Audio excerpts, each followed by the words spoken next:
अयोध्येत रामाचं भव्य दिव्य असं मंदिर उभं राहतंय आणि याच मंदिरामध्ये भव्य दिव्य घंटा जी आहे ती लावली जाणार आणि ही घंटा अयोध्येमध्ये दाखल झालेली आहे।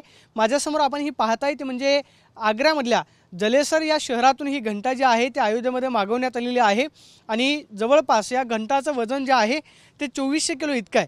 या आपण जर घंटीची उंची जर पाहिली तर साधारणतः 6 फूट इतकी ही उंची आपल्याला पाहायला मिळते आणि याची रुंदी जी आहे ती जवळपास 5 फूट इतकी असणार आहे।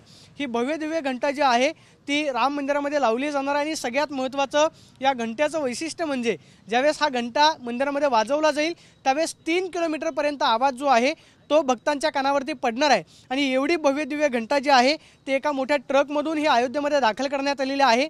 अयोध्येमधल्या कारसेवकपुरम या ठिकाणी ही घंटा जी आहे ती ठेवण्यात आलेली आहे। आपण जर याचा कलर पाहिला तर ही अष्टधातूपासून बनवलेली आपल्याला ही घंटा पाहायला मिळते की ज्याचं वजन 2400 किलो इतकं आहे। याच्यामध्ये पितळ मुख्यतः आपल्याला धातू हा पितळाचा असणार आहे आणि हा घंटा जो आहे तो 22 तारखेला राम मंदिराच्या सोहळ्याच्या निमित्तानं लावला जाईल आणि 2400 किलोची घंटा जी आहे ती अयोध्येमध्ये दाखल झालेली आहे आणि जवळपास 3 किलोमीटरपर्यंत ज्यावेळेस ही घंटी वाजवली जाईल त्यावेळेस त्याचा आवाज जो आहे भक्तांच्या कानावरती पडताना पाहायला मिळेल। Camera person Rakesh Sonvi, Pradeep Kapse, TV9 Marathi, Ayodhya.